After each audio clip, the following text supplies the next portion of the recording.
Good morning, everyone, and welcome.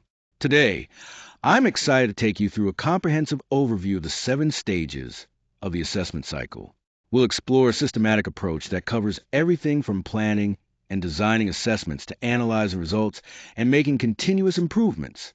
Our goal is to understand how this cycle supports ongoing organizational effectiveness and helps drive success. Let's dive in. The assessment cycle consists of 7 key stages that work together as an ongoing, systematic process. This cycle is designed to make assessments more effective and to improve the outcomes we achieve from them. The main purpose here is to ensure that every assessment we conduct is intentional and carefully organized, so it leads to meaningful improvements. By following these interconnected stages, organizations can continuously enhance how they measure performance, gather and analyze data, and ultimately make smarter, more informed decisions that boost quality and overall impact. This structured approach helps create a cycle of continuous learning and growth. Planning is the crucial first step that lays the foundation for the entire assessment process. Without a solid plan, the rest of the stages can become disorganized and less effective. One of the key elements during this phase is setting clear objectives. These objectives define exactly what we want to achieve through the assessment, guiding our efforts and keeping everyone focused. Next, it's important to identify the right resources. This means not only having the right people involved, but also the necessary tools and budget to support the work. Another critical aspect is establishing realistic timelines. By setting achievable deadlines, we can ensure that each step moves forward smoothly and stays on track. Finally, all of this planning should be aligned with the broader organizational goals. When the assessment process supports the company's priorities, the team is better prepared to move seamlessly into the next stages with purpose and direction. At this stage, our main focus is on developing the tools and methods that will allow us to measure performance accurately and reliably. This means carefully selecting or creating instruments like surveys, tests, rubrics, or observation protocols that are suited to our specific needs. It's crucial to clearly define the criteria we will use to evaluate performance, ensuring consistency across assessments. Additionally, the methods we design must be appropriate to capture meaningful data that aligns with the objectives set during the planning phase. Ultimately, a well-crafted design plays a key role in supporting both the validity and relevance of the data we collect. At this stage, we focus on executing the assessment protocol to gather the essential information needed for evaluation. This involves applying various data collection methods, such as administering surveys, conducting tests, or carrying out structured observations. It's crucial that these methods are used rigorously to ensure accuracy and reduce any potential bias. By collecting relevant and reliable data, we create a solid foundation for credible analysis and meaningful interpretation later on. At this stage, we focus on systematically processing and examining the data we've collected to uncover meaningful patterns and trends.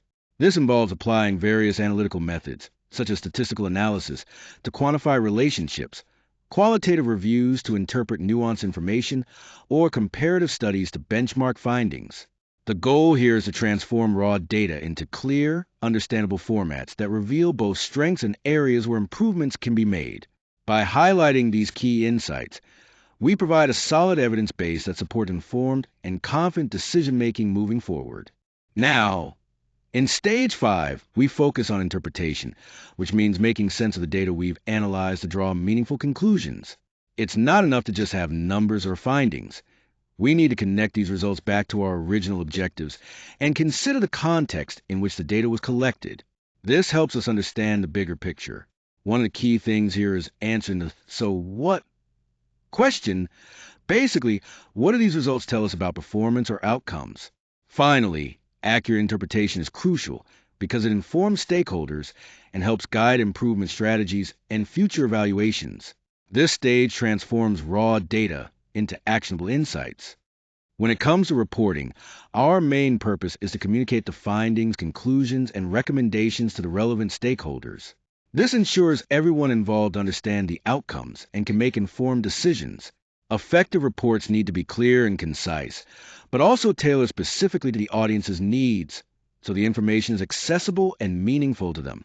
Typically, a good report will include visual summaries to highlight key points, detailed narratives for context, and actionable suggestions that guide the next steps. Above all, transparency in reporting is crucial. It builds trust, supports accountability, and helps the organization learn and improve based on the assessment results.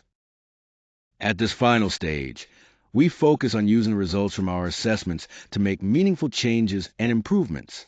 It's not enough to just identify what needs to be done. We have to act on those recommendations to move forward.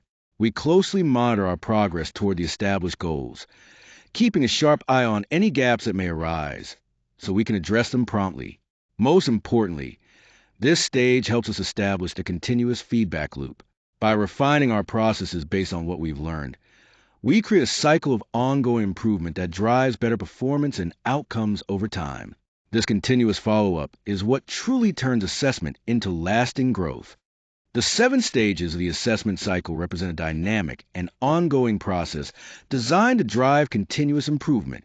It's not just a one-time event, but a cycle that keeps evolving to meet the organization's needs.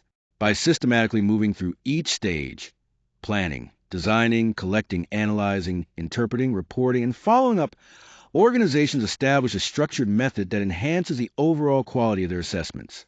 This approach ensures consistency and clarity, making the process more reliable and effective.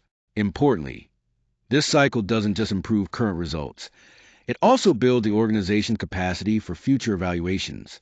This means assessments become a powerful tool for ongoing growth and increased effectiveness, helping the organization to learn, adapt, and succeed over time.